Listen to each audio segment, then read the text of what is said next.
James knows why they do or don't do this, is it seemed like every other team had these people on a podium, and the Kings had them in the corner of the practice facility. Sorry, James. That was my fault. There you go, James. Um, yeah, I think following practice, this is kind of what they do. Most teams do. Well, my bad. I was speaking just more to media day. Yeah, like every team has it differently. Like the Bay Area, clearly they need a podium and a room full. Sacramento's kind of gotten that way over the last couple of years, but if you were to do this in like, I don't know, Charlotte, there's like 6 media people, and that's pressing it. Like I don't even know if they have that many people covering the team, and even local news stations. So we've gotten to the point where, I mean, for years it would be like me and Sean or me and Jason Anderson that would show up to practice, just the two of us, and that would be it. Like how many times I've gone to a shoot around and it's literally just me. Like the day all hell broke loose between Dave Yeager and Brandon Williams, it was just me. Like, and we've slowly gotten to a point where there are more and more media people there, which is good. I think it's something that, we need different voices in the room. We need more questions being asked. We need, different people's thought processes being brought to the table.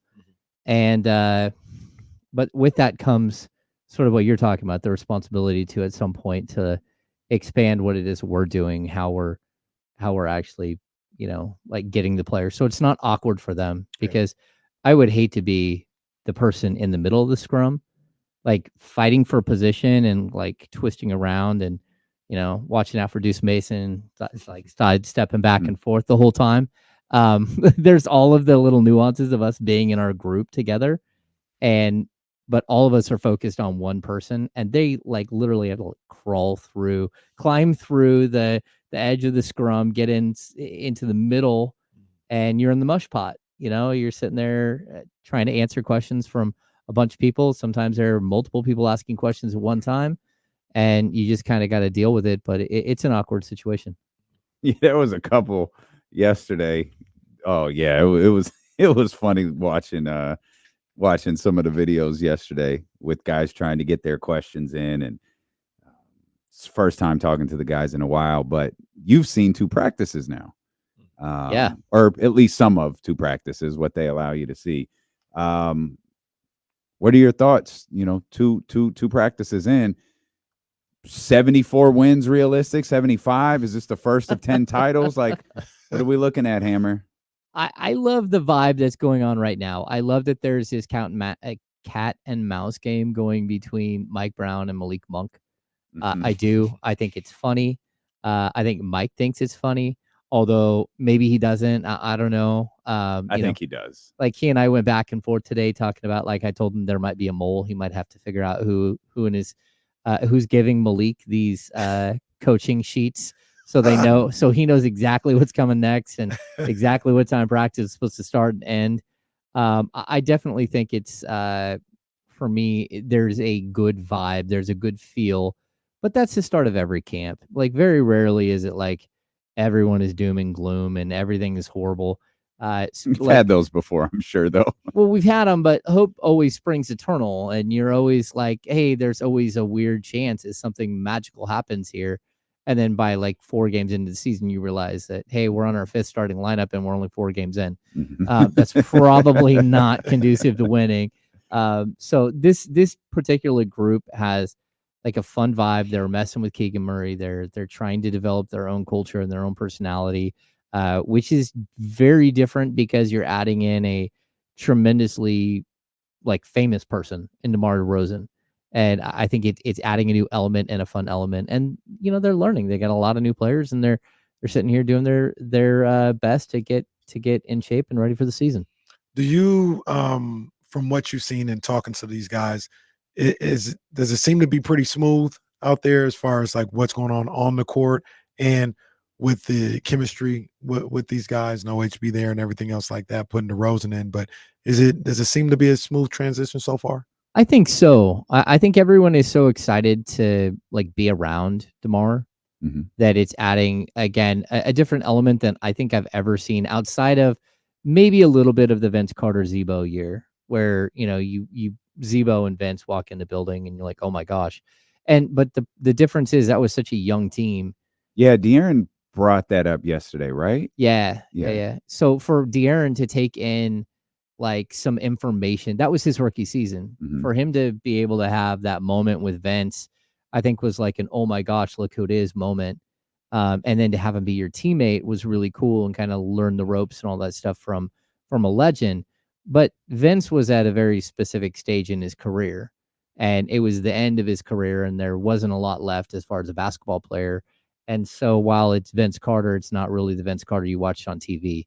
That's different with DeMar. And we always talk about it like it's great to go out and get a guy who's just an incredible defender, but he doesn't play because he's not good enough offensively to actually step on the floor, or he doesn't know the game well enough to actually be a functioning member. You can't help someone defensively if you just sit on the bench. I think when you have a player like DeMar, who is not only still such a big voice and everything else, but he's still so good that it does bring like a different cachet. And I think the players are just really excited to see how it all works. Well, we all are. We had them at the 4 seed today. Maybe the 3. Okay. Maybe the 3. And we're pissed off if they don't win a playoff series. Yeah. We're not happy if they don't win a playoff series. It does feel like I think one thing that really stood out yesterday too, Hammer, was I think De'Aaron said it, and maybe Malik said it today, but it already feels like they're meshing on the floor. And I think Malik said today, someone asked him, how do you know when things like when it's not meshing? You go out there, you're playing for the first time, you're turning the ball over a lot. Mm-hmm. Like we haven't been doing that. And that's got to be a positive sign for a move that so many people have questions about in the DeMar DeRozan move. Yeah. So Mike does this. This is the second or third time he's done it, where he does a coaching clinic after practice, which happened today, where he brings the media out and we sit there and they tell us what it is they're doing, their points of emphasis and stuff, right? Mm-hmm. And for me, it's a really cool experience because you're learning their terminology. What they're trying to do is they're trying to set the stage for, hey, like, look, if you see this, if you see that we're not doing this right, then something's gone wrong. But this is the intent. This is what we're trying to do with our offensive principles, our defensive principles. And I bring it up because when we all have questions about how they're integrating DeMar DeRozan into both the offensive side of the ball and the defensive side of the ball. And everyone just raves about his basketball IQ and that his feel for the game. And like he instantly clicks on so many levels. And all you have to do is basically put him out there and you have him in a DHO, or you have him in the corner working like he's supposed to like move up and set a screen, and he instantly rolls off the screen, puts his hand up, is ready for the ball and lays it in. Like just his instincts and everything, you're adding such an incredibly refined piece to what you're doing. And I think it instantly does help chemistry. So sure, do they have to do things a little bit different? Are they going to do, the same sets where DeMar DeRozan is coming off the high DHO and getting the screen from Sabonis and getting the handoff and taking that Kevin Huerter like sideways fall away 3-point shot? No, that's not going to happen. But there are so many other ways in which you can integrate him into the offense by just tweaking things a little bit, by moving Sabonis to the left baseline, by moving Sabonis in closer to the basket, where you can sort of have the same offensive principles, just attacking from slightly different angles, and then add that other piece that DeMar DeRozan has seen, 5 million passes as a professional. He knows where the ball is coming from. He has to build some chemistry with each player, but he's making moves that are so advanced for some of these players, younger players that just would never think to be able to move the way that he does or to the place that he does. He already has that because he's been there, done that. And so I think it's going to be a really, interesting thing to watch to see how quickly they take off. But 2 years ago, you got like 8 guys together for the first time and they put up the highest offensive rating in the history of the game. Great point. That quick. Yeah. And so sometimes it works. And then other times you throw a bunch of great players on the court together and it looks like a bunch of great players who don't know who the other guy is and don't care who the other guy is, and it's just a hot mess. And so you really have to wait until it's out there and we see it. And the other thing about that too, Hammer, is I feel like when people, I mean, it's fair to question. We're all just talking about the game and trying to figure things out. But also, I would say show a little respect to guys like Jay Triano and his basketball mind, where he's not gonna just say, "I got DeRozan, I'm gonna treat him like Herder." Like, no, I'm able to, adjust some things, and I'm gonna tailor some of the things we do on the offense that's gonna help DeMar and Sabonis out. Like maybe there was um, a page in his, in his magical playbook where he's like, we don't really have the personnel to use that. And now they got DeMar DeRozan, like, oh, I can go to this page now, and there's about 4 or 5 sets that will work perfect for DeMar that we weren't able to do, with the personnel we had before. And like I say, yeah, give these guys, much like everything else we say on here all the time, they get paid too.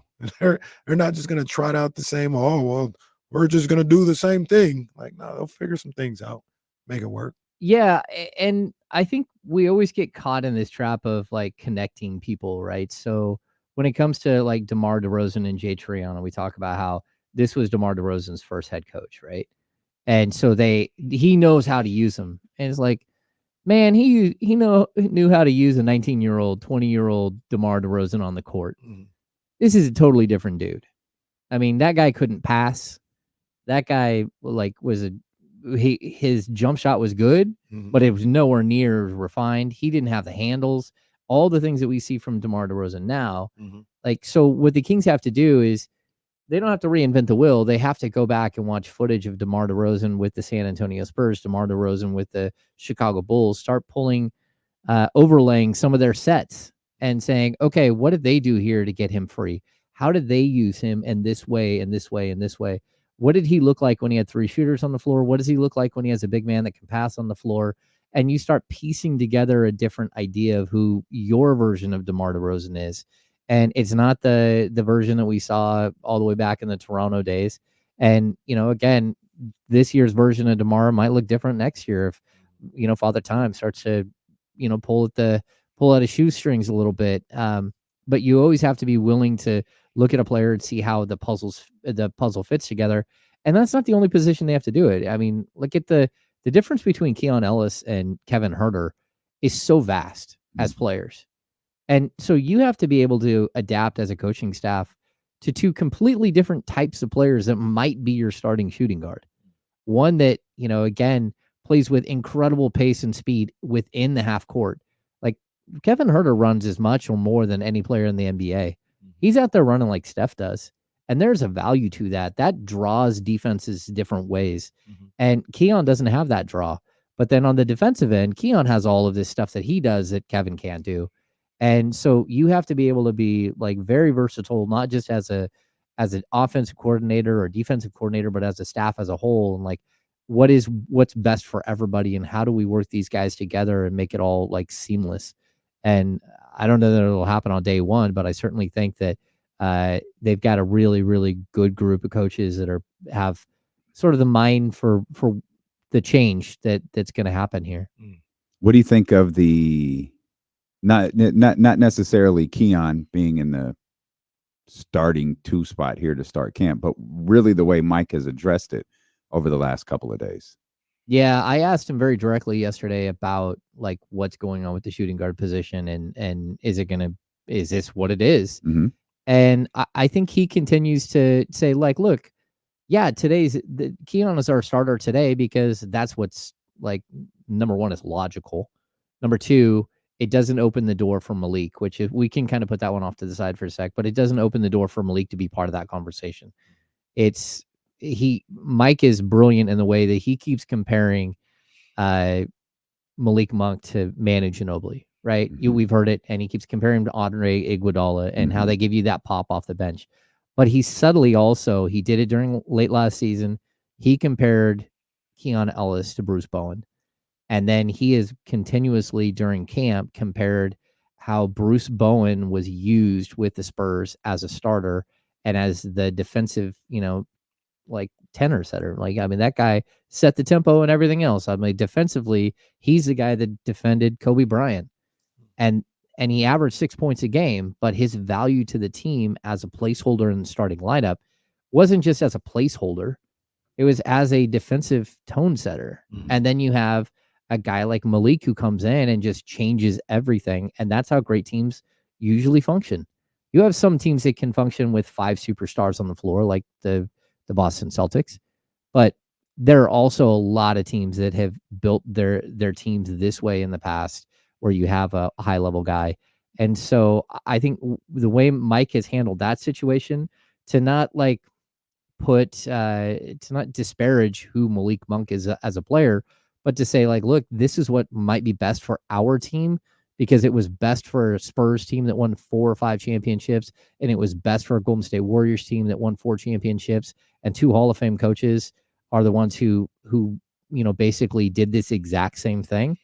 He's sort of laying the groundwork for that, but at the same time, he's got this other situation where you have to keep Kevin Huerter engaged. We don't know what's going to happen with Kevin Huerter, but I think everyone can see that there's a huge plus to having a non-offensive, like really good, strong 3-point shooting defensive specialist in a starting group with 4 other players who are great offensive players.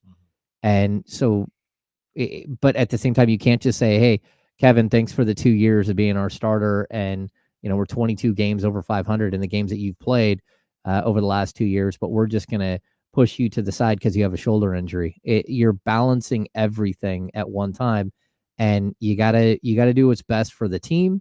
You got to do what's best for some of the individuals in play, and you have to do what's best for the franchise, because if Kevin Huerter isn't the starter, how do you retain his value? How do you make sure that if you do need to make a trade midway through the season, that you still have a player that you can trade? And on top of that, how do we know that Kevin Huerter isn't going to be like the next Kyle Korver and come off the bench, and him and Malik Monk just be like a dynamic duo, scoring a bunch of points? This team needs Kevin Huerter. Yeah. So, I think Kevin Huerter can do that. Yeah. I would bank on him being that type of guy, and Kevin Huerter hasn't shown any inkling to be anything other than what I'm about to say. But I would say, and I know you understand, Mike, or Ham and Damian, yeah. But D'Lo, you can call him D'Lo if you want. I was about to say Mike. I said Mike because I was about to say Mike Brown. Yeah, I figured. You talk about him. I don't know if I was Jay or Doug. Probably Doug. I didn't know who I was in this situation. You talk about Mike Brown's got to do what's best for the team. Yeah, you got to do what's best for the team. And Kevin Huerter, if you're going to be part of this team and you're going to be a professional, you got to do what's best for the team too. And if that means you're coming off the bench, we shouldn't have to massage your ego or anything like that by starting you to let you know, nah, like, hey, we love you. You're a part of what's going on. But what's best for this team right now is Keon Ellis being the starter and you coming off the bench. And we expect you to produce off the bench. We expect you to have good moments off the bench. It's not personal. This is just what it is. And I would, maybe you have that conversation, but I would expect Kevin Huerter to be responsive in a positive way to that. Like, all right, like, yeah, everybody wants to start, I guess, but let me make the best of this situation and be the best player I can and do what's best for the team in this situation. Yeah, and we might be wrong. Like, what Mike might think is the best for the team is having an elite, attention-grabbing 3-point shooter in his starting lineup to go with DeMar DeRozan and Domantas Sabonis, who aren't your conventional 3-point shooting guys. Mhm. Like, in order to space the court, but not just space the court, make the offense flow quickly, Kevin Huerter might be the best option. And, we're just missing like the boat on this. Look, he's been a really good player for this team for a couple of years. He was the third leading scorer on their 48-win breakout season. Mhm. And I think we all should respect that, and the fact that, he does have a lot to give here in this situation. And again, if he's one of your top 8 rotational players, but he's not in the starting 5, man, I think that means that your team is pretty good. Mhm. And that's where you got to hope this team is heading, that it doesn't matter whether he's, number 6 or number 7 or if he's in the starting 5. like Kevin Herter has to be part of what you're doing this season in order to maximize the roster and maximize sort of the level of potential success. Do you think what is your opinion? Like, we were trying to figure out it. Like, is Mike really opening the door for Kevin Herter to walk back into this position, or is he kind of massaging things a little bit to help Kevin like move along? Do you have an opinion on who you think should start? I like if I were making the decision myself, it would be Keon. But it's not a knock on Kevin at all. Like I just think that like if you look at other teams around the league that are built like the Kings, they have a player like Keon in their starting lineup. And so, we talk about like Kentavious Caldwell Pope has won a couple of championships as this guy, right? And you don't know if Keon can be as good as Kentavious Caldwell Pope overall. I think he can be a better defender than Kentavious Caldwell Pope. I think he's a little more versatile on the defensive end, but still, this type of player, it's sort of the glue guy that ties everything together. And I don't want De'Aaron Fox having to spend 35 minutes every night defending the most difficult perimeter defender. And I think when you look at what you've done with Keegan Murray, right? So we just circle Keegan Murray. Keegan Murray is jacked. Like, I don't know if you guys have seen the videos of him and seen pictures of him. I mean, you saw him in person. That dude has, since he got drafted, has gained at least 15 pounds, it looks like to me, or at least in upper body muscle mass. It's that much. And he's doing that because he knows he's going to play a whole bunch of not only power forwards, but a whole bunch of the big guys in the league. So Mike talked about it today. He's going to play against guys like Kawhi Leonard, guys like LeBron James. That's who they're depending on to do that. Well, that's not who last season, that's not who they depended on to do that. So you're not going to have the luxury of having Keegan Murray go out and defend all of these perimeter players, even the guards, the Steph Currys of the world that Keegan was taxed with defending last year. You don't have that luxury because you don't have a Harrison Barnes to go just throw 30 minutes at some of these big guys. And even if he doesn't shut down a LeBron or he doesn't shut down a Zion Williamson, I mean, that's who we're talking about. Keegan Murray's going to have to play against Zion Williamson this year. And so if you don't have that, and you've usually taken him and you've thrown him at all of these different players, that was to take the stress off of De'Aaron Fox. Right? I think we can all acknowledge you don't want De'Aaron Fox chasing Steph Curry for 48 minutes because there's going to be nothing left of him on the offensive end by the end of the game. So when you're going to take away Keegan Murray and you're going to say, hey, man, like we don't have Harrison Barnes anymore, and we brought in a 6'6" guy to play that position who's 35 years old, that means somebody's going to have to take up the slack for Fox on the defensive end. And that's where I always come back to with Keon. I think you can start him along side Fox. He can take the toughest guard and then allow Fox to really get the offense going and get everything flowing. And then when you go to the bench, it's okay. Like you've already set a tempo for the game. And you've also preserved Fox, whether it's 8 minutes a half or 12 minutes a half, where he's not having to play the toughest guy. And then you get to the fourth quarter in the last 5 minutes of the game. If you need De'Aaron Fox to go out there and shut somebody down who's a really good offensive player, and he still has juice in his legs, and now you can put Malik Monk in the game and sort of hit him like dueling banjos with two like electric offensive players. But one of those guys has also still got a bunch of like left in the tank to go play defense. Like that's how you win games. That's how you give teams different looks. But playing De'Aaron Fox against John Morant for 36 minutes, that's just a recipe for disaster.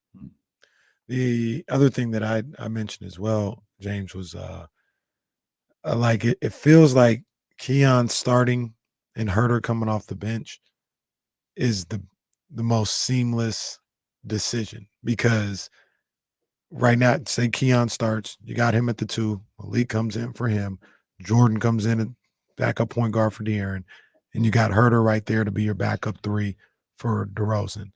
If you start Herter, now Keon your backup 3, or probably not. You got a hole there. Keon's now behind Malik Monk. Where's the minutes even going to come from in that situation if Herter starts? So it just seems a little more seamless if Keon is starting for the rest of your rotation and substitution patterns and everything like that. No, I agree with you. I mean, that's I think this team is they're gonna use Keegan Murray at the 3, because I still think Trey Lyles is a guy they think of 18 to 20 something minutes a game once he's healthy. But I also, I'm not sure. Mike hasn't really shown a penchant to put Alex Lynn out there for 82 games. There are going to be games where Alex doesn't play. I think some of it's going to be matchup based. I also think that there's a point where you have to give McDaniel at least a shot to see if he can be a ball player for this team. And then you have this whole other group of guys that are all like these 6'5", 6'6", like jack of all trades guys. And I kind of want to see what a Terry Taylor has. Like I kind of want to see what Mason Jones has. Maybe even Colby Jones, because these guys you can put at the 1, 2, 3 and just kind of like wherever. Even the you want to 4. see that in a practice sense or in a preseason sense? Well, I want to see it in the preseason, but I also think that there's a way in which you get into the regular season and those things happen, and you need guys like that are versatile, that can play multiple positions. Again, look at what Denver does with Christian Brown. Or can you hold that thought? I just glanced at the clock. Hold that thought. My bad. Well, no, you're good. Hold that thought. We'll come back. We'll continue this conversation about the importance of the King's depth with James Ham, our insider from the Insiders, here with D'Lo and KC on Sacramento Sports Leader ESPN 1320.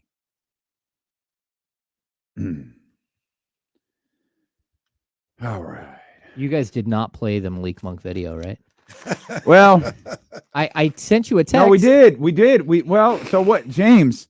What you missed was, okay, there's 2 F-bombs. Jesse was like, I think I spotted him. I got him. We made it a game. We're like, all right, we think we did it. So we played it. He's talking about Mike, and then he said bullshit. It was like, oh, damn. And then from that one, it was all good. We had some fun with it. We played the rest of it. All right. And it was fine. Yeah. And then we have a new game. How long can De'Aaron go without cussing? That's our new game. We're just airing the Fox sound, and if he cusses, we're dumping it. But that's our new game. He made it one day. DFCL. He made it one day. Yeah. DFCL, the De'Aaron Fox cussing league. Yeah, he said shit in the yesterday. Yeah, but he said it so quickly. It was like we don't really need to dump that, but we did it. We did it. So people know we don't get to see a bunch of practice. So if you guys see video out there from the team, like we don't get to see any of practice. In all reality, right now, they're not doing any practice anyways. All we're getting to see is them running up and down the court and then them shooting free throws or 3-point shots. So I don't know. I haven't done like the analysis on jerseys at this point, like who's wearing what jersey. I will tell you that, CJ here, it's only because I don't cuss when I'm here. Like, seriously. Off air, I talk like a sailor. Me and Jerry Reynolds. You should hear us both. Yeah, I'm intrigued to see if Orlando Robinson is part of the plan. And Isaac Jones, I'm not sure what Isaac Jones part of in this whole deal is. And to be honest with you, I kind of like the idea of Scal.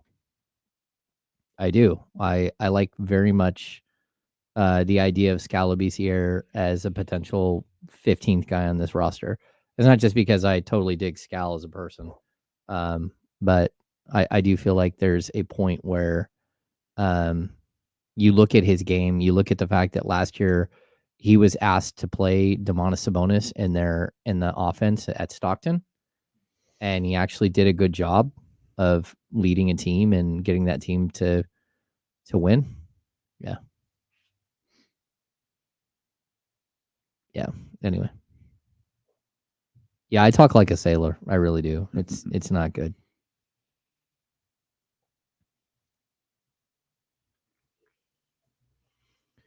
How have you guys been? Yeah. Good show? Yeah, man. It was fun. Absolutely. Cool. It was fun. It was fun. I was able to get that mic head over there to tighten up a little bit there. Kenny. That's what was you're doing. Good job. Like you did it, or you told Jonathan? No, I did it this morning. What was it like? Something. You have to the little silver ring right below the red light. You just have to sit there and figure out how to crank.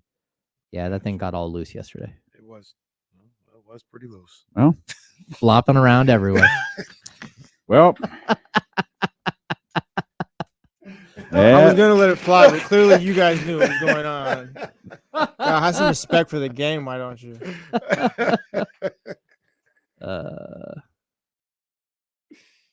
Yes, out here. You got another 12 o'clock tomorrow, right?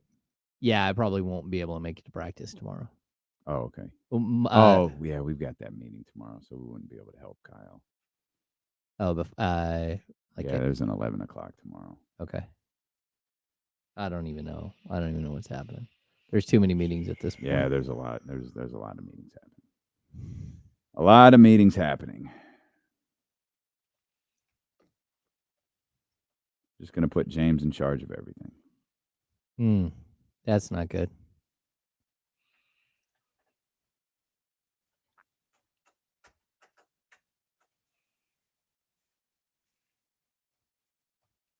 Yeah, when I'm away from the arena, I'm way low key. People always stop him. They're like, James, gotta get a picture. True story. Are there new faces there? There were some voices I didn't recognize yesterday. Was it all the same people? Dell Rogers showed up yesterday. All right. Shout out, Dell. All right, Dell. That's a rarity. I know Mark was there yesterday. I heard his voice. Dembski? Spears. Oh, Spears was there, and Dembski was there on Media Day. Okay. Dembski is back. He's with 1530. Okay. I almost thought James was at home. Hold on, James, we're coming back. As if he's not in the room. If he's not sitting directly across from me. Quick note, Devontae Adams not expected to play on Sunday. Due to the hamstring, I guess. I was about to say, they know pretty early. Doesn't seem like you need to report that today, but Devontae Adams, according to Adam Schefter, there's no chance of a recovery for Devontae Adams. There's no chance he's going to be ready by Sunday. Is there any chance he's going to be ready by Sunday? I'm going to keep that between me and Devontae. Is there any chance he's going to be ready by Sunday if his uniform was a different color? Not sure. For the Raiders, no. Yeah. For the Jets, maybe. Maybe. Black uniform, Green uniform, let's go. James, you were talking before the commercial break. You were making a point about roster depth and the importance of, guys like Terry Taylor and those guys getting some run here. Yeah, so I think that there's if you look around the league and you look at teams that are built like the Kings, the team that again always pops out to me is the Denver Nuggets.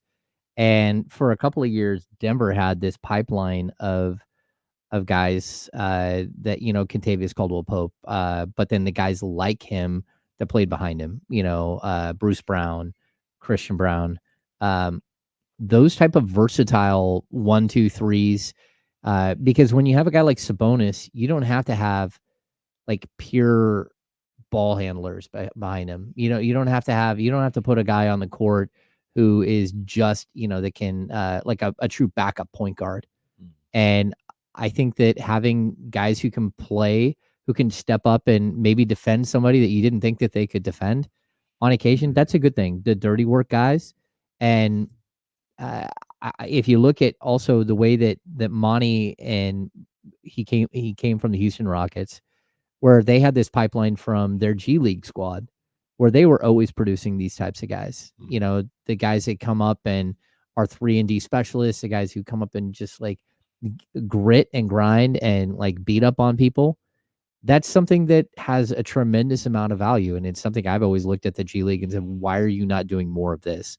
Keon Ellis is sort of like the perfect creation out of the G League, where you're, he found a way almost to clone a guy like Bruce Bowen, right? That doesn't happen all the time. A lot of times what you're looking for is more of a guy who can play every position, a jack of all trades, a guy and again, if you need him to in a switching situation, like jump from one guy to the next to play from defense on a ranging amount from again the 1, 2, 3, 4, there's just a ton of value in that. And a guy like Gary Payton II, who can defend almost any position, even though he's like 6'1". Those guys, and I think you can find those guys. I think Mason Jones might be able to be that guy at the NBA level, and you might not play him all the time, but when they do get a chance, they're going to try hard. You know that they're going to play their position. You know that they know their role. They're not going to do silly things, and that's what you're kind of hoping that you can create more of those guys as you're building out your not only your roster but your pipeline to a roster. Yeah, absolutely. We were talking about an article that we read in ESPN about what newcomer has the biggest adjustment to make to their new team. And they talked about DeMar DeRozan, and they talked about how, he played so much with the ball in his hands in Chicago, but now coming to Sacramento where the ball is potentially dominated by Fox and Sabonis, what adjustments does he have to make? I mean, Dame kind of looked at that and were like, the fair assessment, understand, like I get it, but doesn't really seem like you understand Domantas Sabonis' role when he has the ball in his hands. He's almost always looking to pass. Like he has the ball and it's like, okay, who can I get the ball to now? It's not the same as I use the example of like Julius Randle with the ball in his hands, like trying to, pound the rock and find a bucket, or Karl Anthony Towns. Is that accurate when you talk about Domantas Sabonis having the ball in his hands, or is there still a level of adjustment that's going to need to be made by DeMar DeRozan? Yeah, I mean, I think DeMar is going to have to take a little bit of a backseat to the scheme, right? And to the players that have been there that already have roles, but not really. I mean, like his usage is last season, which I think we can all he played a ton of minutes and he was extremely valuable to the Bulls and he probably shot the ball more times than he should have. Like, I don't expect him to walk into the season and have 17 shot attempts per game. Like maybe he ends up with 15 shot attempts per game at the end of the season. And maybe I'm wrong. Maybe the Kings feel something different and he feels something different. But it would make more sense just because the Kings have more firepower overall than what the Bulls had, right? Mm-hmm. But his usage rate last season, it was only 25.8. If you go to the season before where it's 27.8, that's too much. If you go to the season before where it's 31.8, that's way too much. But these 26.3s and 26.1s, that's an okay usage for a number 2 scorer. And that's how I look at him. Like I look at him as like a guy who's going to be he's not your number 2 offensive option. That is Domantas Sabonis. Mm-hmm. He's going to be your second offensive scoring option. Mm-hmm. And I think that that's totally fine. The thing with Sabonis is he's a low usage player for as many assists as he gets. His usage is all the way down at 22.2. I don't see that changing. They're not going to change that at all. But what you have to look at is other players who have played in this type of system or have played in this system specifically and where their usage is and whether it's like abnormally high and how the Kings could figure out ways to like sort of piece this whole thing together. And so like looking at Kevin Huerter for the last couple of years, his usage in his best year was 19.9. Last season was only 17.3, but we all know that him and Harrison Barnes-Bolt took way too much of a step backwards. Look at Buddy Hield's usage playing alongside De'Aaron Fox is around 23 his whole career. Mhm. So are we talking a little bit higher usage? Yeah, but you're also talking about a higher level player and a higher level scorer and a much more efficient scorer. So I think that they'll be okay. What do you feel like what is the biggest thing Mike needs to address in this postseason? In this preseason, this training camp. Preseason a week from today, by the way. That's a good question. I mean, at the end of the day, I think like trying to figure out a way for the defense to maintain while swapping out DeMar DeRozan and Harrison Barnes. And again, I think there's like a trickle down to that, like what it means for other players, like a Keegan Murray, what it might mean for a Keon Ellis. So I think that that's something. I just think that like everything we're talking about right now with DeMar DeRozan and this offense and everything, it's all hypothetical, right? So until it's out there on the court, and then you have to make adjustments as you're figuring it all out. I don't think there will come a point in this season where it's like, okay, this isn't working. DeMar DeRozan needs to go to the bench, and they need to figure out a different person to start, and then have him come off the bench and all that stuff. I don't think that that's the way it works.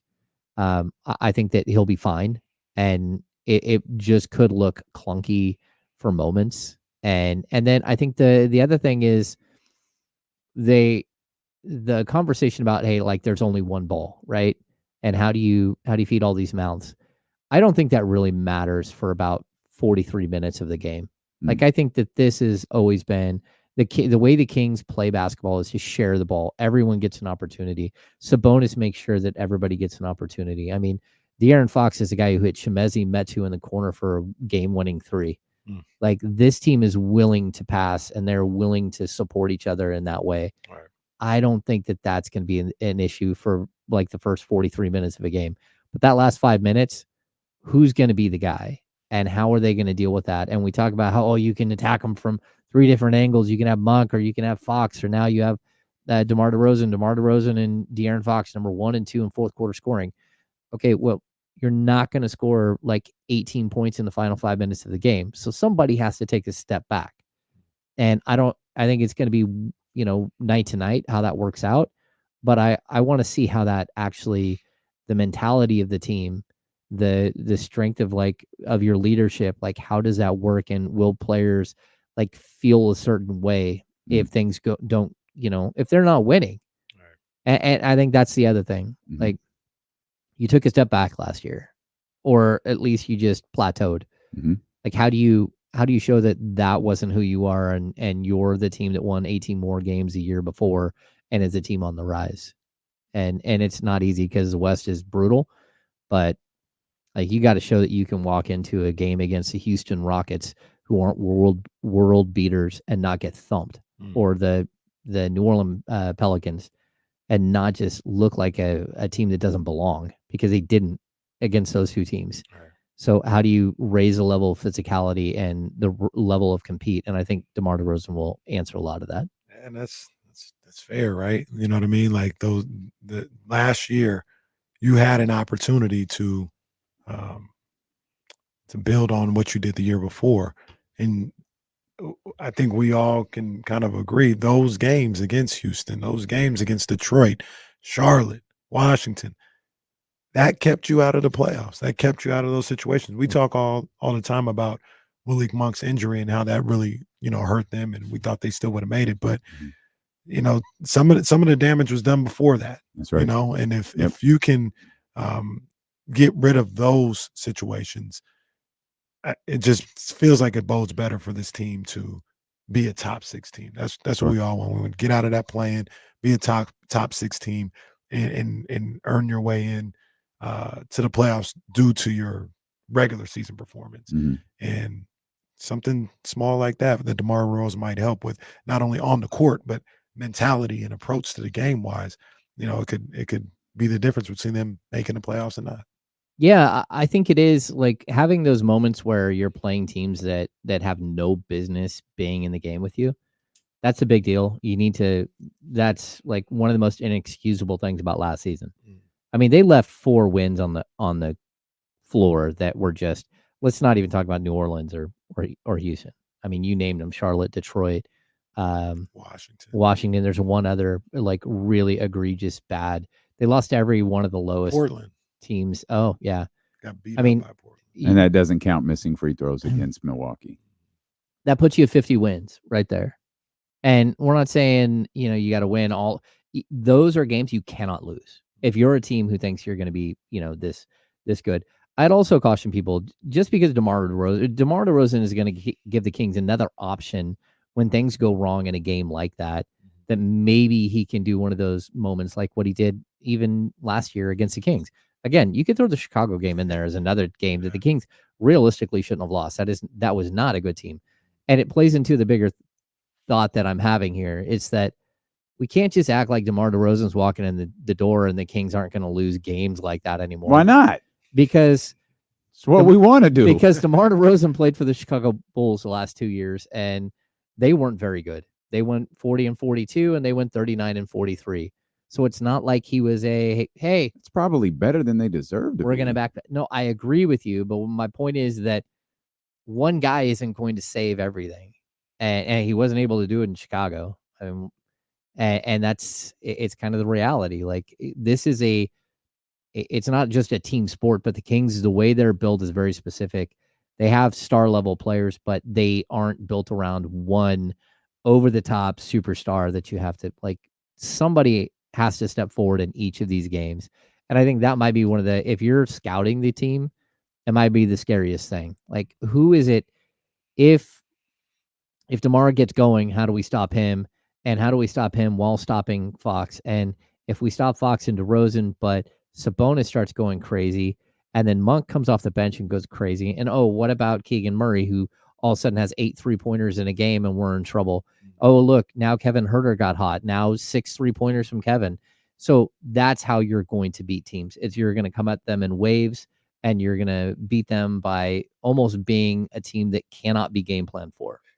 It's going to be Memphis looking around and be like, damn, we ain't got nobody to hide Ja on. Where's Ja going to hide now? You going to guard Malik Monk Boy, now? you've been going after Ja today. What Ja do to you? Ja didn't do nothing to me. I like Jasmine Ja. said Ja was cute. Now you got a vendetta against him? I like Ja. It just is what it is. It just is what it is. They ain't got nowhere to hide him. And I know I'm like reading the chat, and people are like, hey, I'm being a downer. No, man, I'm just being realistic. Like, this is a little bit of a downer. This is what we're doing, though. Like, this, hey, look, been hanging around Sean too long. I'm super high on this team this year. I think that they're going to be really good. At the same time, you have to be like comprehensive here. Like, we can't just act like, that there's no way they're going to take a step back defensively. Yeah, there's a possibility they take a step back defensively.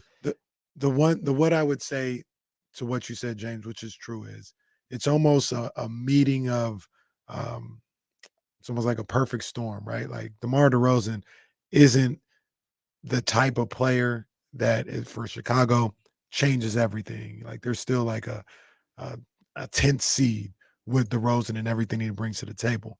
But he also didn't play with teammates like the Sacramento Kings last year. Mm-hmm. And you put those two together, and yeah, maybe one person isn't going to change it, but the right person may change it. You know what I mean? May help change it. And I think maybe I'm banking on that happening with the Kings. DeMar DeRozan isn't MVP quality, but he's the right person for what this team is trying to do and what they need, I think. Yeah, that, and I would add too that, like, it's a little bit harsh there, but like Luka Doncic, led his team to the Western Conference, to the NBA Finals this year, right? The year before, they were 38-44. They didn't do anything. They didn't make the playoffs. They're a bad team. So, like, there is a certain amount of it is about the system you're playing in, is about the players that's surrounding you. It's about the coaching staff. There's so many other aspects to it that will, like, help him either be good or great. Like, there's a reason why he came to Sacramento, besides like financial, like looking at the money and saying, okay, I'll take that money. Like, he looked at the team and said, all right, like, that team's got a shot. Like, why not? Because they do. Because they are, like, maybe a DeMar DeRozan away from being a contender. We don't know, but I'm willing to, like, look at it and say, okay, there's a possibility here. And you just have to have a lot of things go right. Mm-hmm. But at the same time, I'd rather put my eggs in a basket that DeMar DeRozan is carrying than not. For sure. Is this the first time Keegan's not the biggest story going into the regular season? Feels like last year it was the step. What does he take? Feels like the year before, what type of impactful rookie would he be? Feels like it's DeMar this year. I think, certainly DeMar is like the talk of camp. Mm-hmm. Like, and I think it's shifted a little bit today because Malik was making fun of Keegan for being so quiet and all that stuff. And then we, sort of grilled Keegan about being so quiet. I don't think Keegan's ever going to be noisy. Again, I've told you guys this. Like, my wife is an introvert. My oldest son, total introvert. There's no way for me to like get them to be noisy people. They're just not. And it's fine. Like, that's, it's just like we can't make Domantas Sabonis's wingspan bigger. Like, it's just, you are who you are, right? And so for me, I don't have any problems with it. I think adding DeMar is like the perfect ingredient that will buy Keegan time to mature and be the player he's going to be. And maybe I'm wrong. I hope he doesn't take away too much from Keegan this year. And, Keegan starts to sort of shrivel and not like elevate to the player that he should be. But I don't think that's going to happen. I think Keegan is at a point where his confidence is really high. But at the same time, he doesn't have to be anything that he's not. You're going to, you now have another player who can walk out there and on any given night go for 40 and take the pressure off of everybody, especially Keegan. And as DeMar starts to fade a little bit in the next couple of years, if that does happen, you've got Keegan who's ready to elevate and take some of that heat for him. All right. Well, we've got 2 minutes left, so I can't ask either one of you a question because neither one of you do 2-minute answers. I can keep it close. I got 45 seconds. Whatever the topic is, 45 seconds. I'll be pithy. What do you want? Pithy. What does pithy mean? Short, to the point. 45 seconds. Well, why didn't you just say that? Because it's. Have you ever used because the term, I try to shorten to say pithy, which is only 5 letters. Why use more word when less word will do? Have you ever used the term gadzooks? No. Okay, thank God. Egads. Gadzooks was apparently a cuss word in a different, maybe in the 1500s, or I don't remember what it was. We were researching the history of cuss words yesterday. Oh, okay. Because we feel like we're cycling through cuss words that aren't cuss words anymore. Like the word that De'Aaron used yesterday, I don't think that's actually a bad word anymore. It's on in the middle of the day on television. Yeah. Like I don't think it's even Kelly a thing. Clarkson show. Yeah, it's not even a thing anymore. Oh, well, that's not network television though. Well, yeah, Kelly but we're Clarkson also on not. Channel 3. Kelly Clarkson. Do they really say that word on Kelly Clarkson? I don't know that. I don't know. Oh, Kelly Clarkson. I was like, do you got Kelly Clarkson on the DVR that you watch when you get home instead of The Office? I'm watching Office tonight. Sure, pal. I am, man. After the Padres game. Okay. All right. Anybody want in on this? Wagers.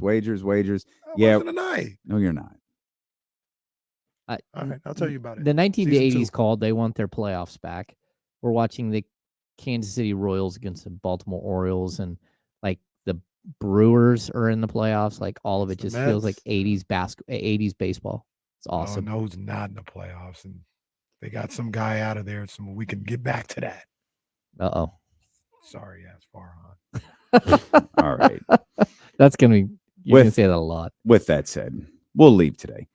Big thanks to James Ham. Make sure you become a subscriber over at the King's Beat. Become a premium subscriber now that the season's here. You don't want to miss all of his great content. Again, that's thekingsbeat.com. Make sure you subscribe to the podcast, all of that stuff. And if you want